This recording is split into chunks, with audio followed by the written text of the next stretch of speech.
I'd like to comment a little bit about a video I watched earlier today, in which a high school student talked about the understanding of the fourth dimension, its relationship to the third dimension, and the existence of higher dimensions beyond the fourth.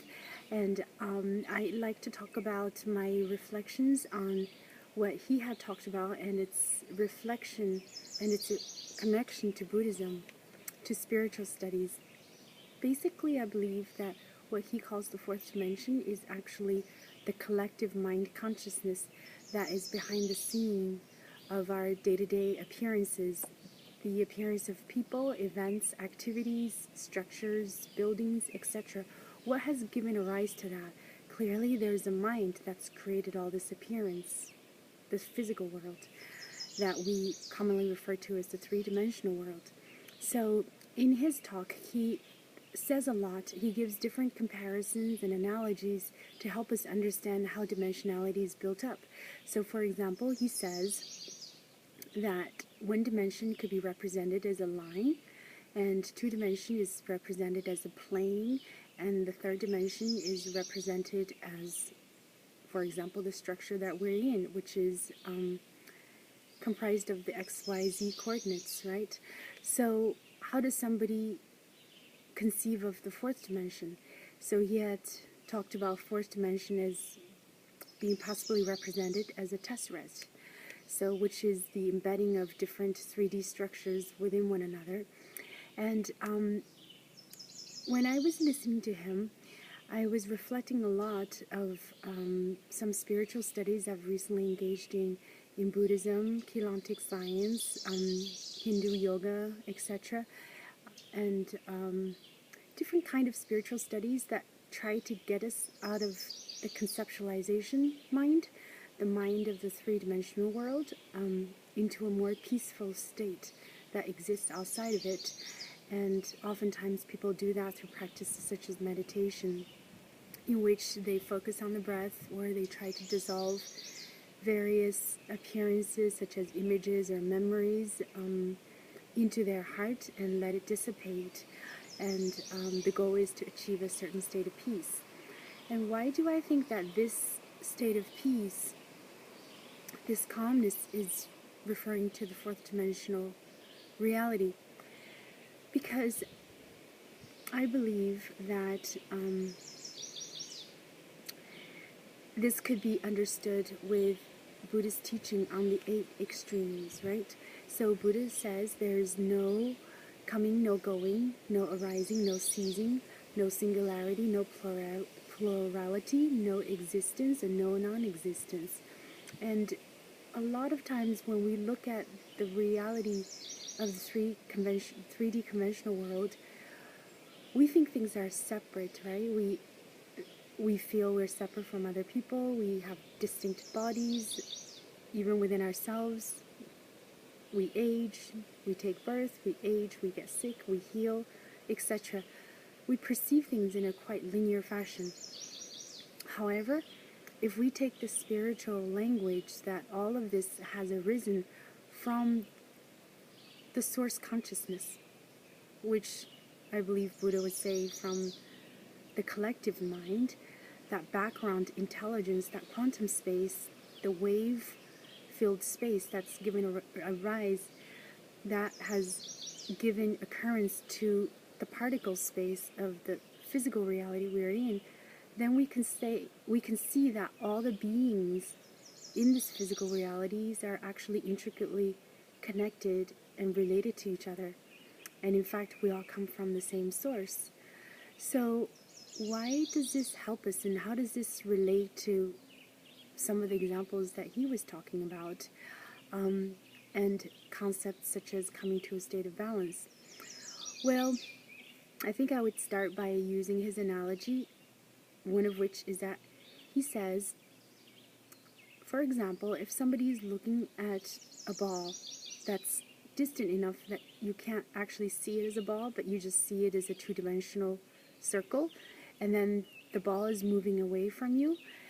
If it's moving away from you while it's not increasing in size, then you see the dot, the circle is actually becoming smaller. However, if the ball is increasing, in size, at the same time it's moving away from you, it's actually perceived as a ball of the same size or a circle of the same size.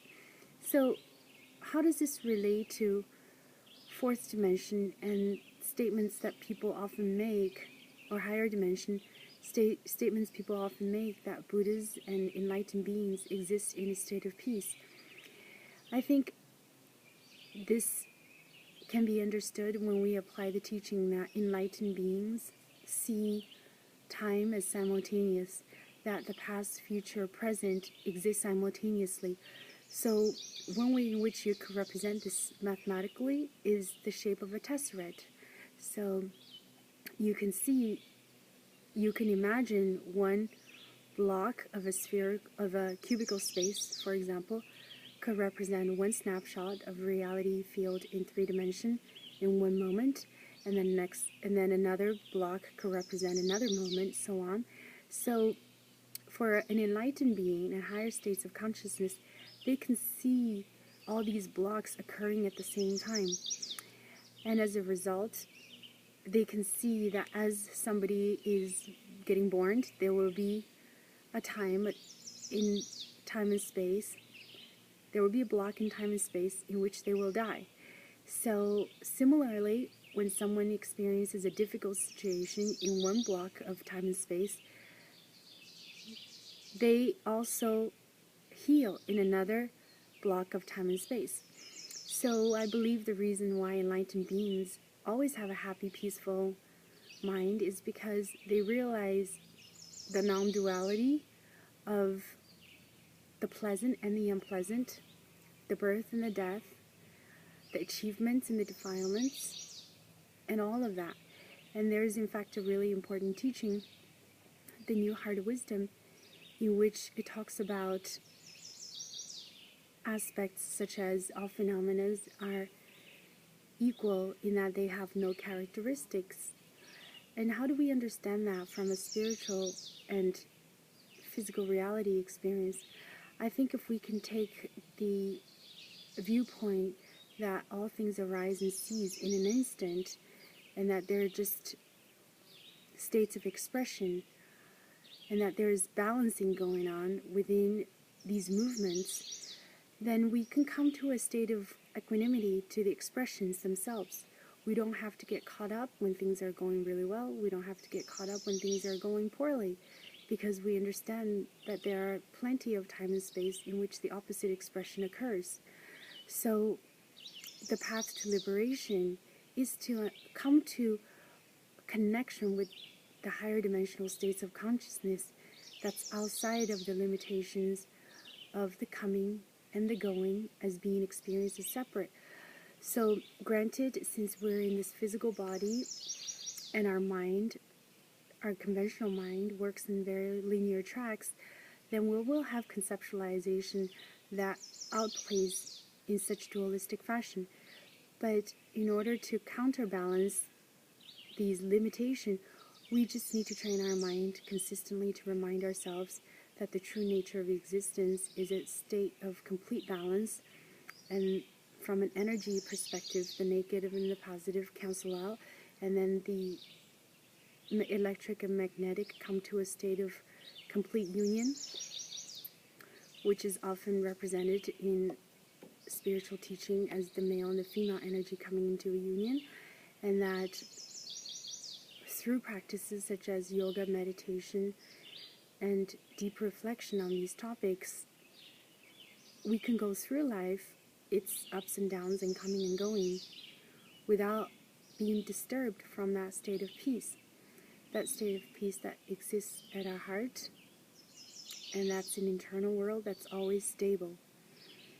And from this perspective, we can understand that concepts such as Maya in the Hindu religion or samsara in the Buddhist religion, or state of fallen in chaos, Keylontic science terms, or perhaps Christian terms, they really refer to a being's lower state of consciousness that's trapped in the projected world, the manifest world, that is not being able to link up to the higher consciousness of union and peace and perfect zero balance point. I hope you've enjoyed this video, and may you have a great day.